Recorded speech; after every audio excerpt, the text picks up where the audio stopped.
and less turnovers. Yes. That was obviously early in the year. A major flaw in the offense was our inability to value the ball. And obviously, when you start taking care of it, now you get shots up, you get attempts up. So I think the ball movement, the shot selection, the type of threes that we're getting, and obviously the fact that we're not beating ourselves with untimely turnovers all play into the increase in the offensive production lately. Emmanuel Mudiay, last 8 games, assisted turnover ratio real good, 3-1. Did you actually have a conversation with him about that? And can you kind of let us in on the conversation? Yeah, it was just, really it was a team meeting, and we talked about each guy's role and what we need from that guy for us to be a competitive team in the NBA.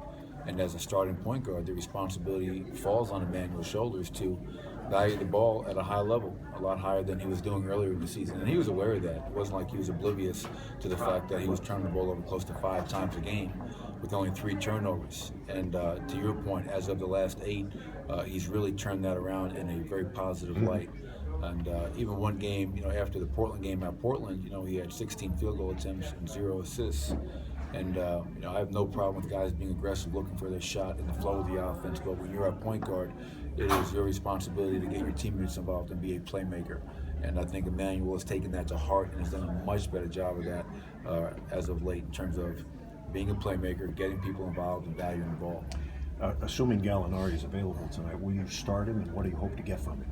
Yeah, he had a really good practice yesterday, and was able to go through shoot around today. So as of right now, he's a go. And with Gallo, obviously, a little bit of everything. He's a guy that we can post up. He generates a lot of free throw attempts, gets us to the line, allows us to set our defense. If he's got a bigger guy on him, when we play him at the 4 a little bit, he can pick and pop and play on the perimeter and look to attack. But he's a guy that obviously is a go-to player for us, and we'll see how he's moving up and down the floor. But if he's fine out there, we'll treat it like a normal game and get him his touches where he's most effective. You mentioned your defense. What concerns you most about the Miami attack? Yeah, 2 things. Containment. They have attack guards. Goran Dragic, he's an explosive player, but he just puts pressure on your defense. Can we contain him? Tyler Johnson, Richardson, they're banged up, but they have enough weapons on the perimeter to attack our paint.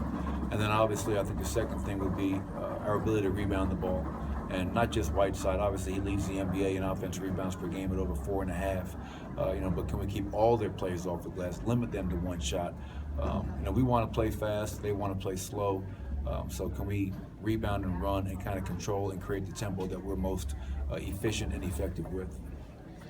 I'm back on those turnovers. Was it just as simple as saying to the guys, hey, stop turning the ball over? Or how much more is there to it than just a meeting with the team? Well, if it was that simple, it would have stopped after the first game. Right. And it didn't stop right away, so it was not that simple. But I think through constant film study, showing guys, I think our coaching staff does a great job with our player development and grabbing guys in one-on-one settings, watching film, and understanding, you're turning the ball over, but let's dig deeper. Why? Where are these turnovers coming from? And I thought Emmanuel said it best. I think he realized that playing fast doesn't mean we're playing reckless. And part of playing with pace is making sound, solid, quick decisions, and not trying to do too much. And I think a lot of it starts with that. But yeah, it wasn't just a simple one conversation and wave your magic wand and it was better. It was something that took us a little bit while, and hopefully that continues because we're a much better team when we don't beat ourselves. Mike, why is such a good rebounding team, especially offensively? Yeah, I think Kenneth Faried is an elite offensive rebounder. A guy like Hassan Whiteside, he's a guy that gets you extra possessions. And we have some bigs in Nurkic, we have some bigs in Jokic and Faried that just do a great job of getting on the glass. It was a strength of ours last year. And obviously this year has been, we've only been out rebounded once, and that was by Utah. And we do a great job on the glass, and that's something we preach and talk a lot about. And the other reason is I think our guards do a really good job rebounding the ball. Not necessarily on the offensive end, coach, but just overall. I mean, we want Emmanuel to get us 5+ rebounds a night.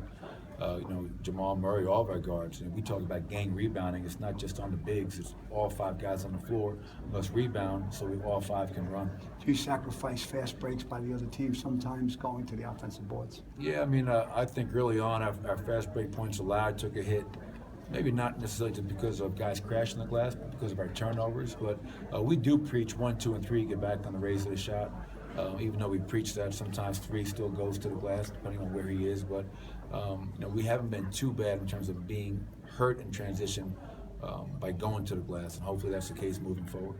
Hey, Coach, what does it say about a guy like Wilson Chandler who can go from a 6-man role to a starting one and shouldering a ton of the offensive load, and then potentially back to another 6-man role, once Gallo gets back in the lineup, how he can adjust on the fly like that? Yeah, well, I think it speaks to his professionalism.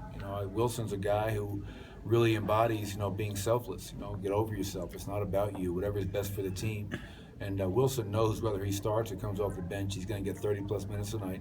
He's going to get his touches, and we're going to ask him to guard the other team's best player, and we're going to ask him to rebound. So he does everything for us, and that's why last year, when he was ruled out for the season, it was a devastating blow for us because no one player can do all the things that Wilson Chandler can do on our roster. But yeah, Wilson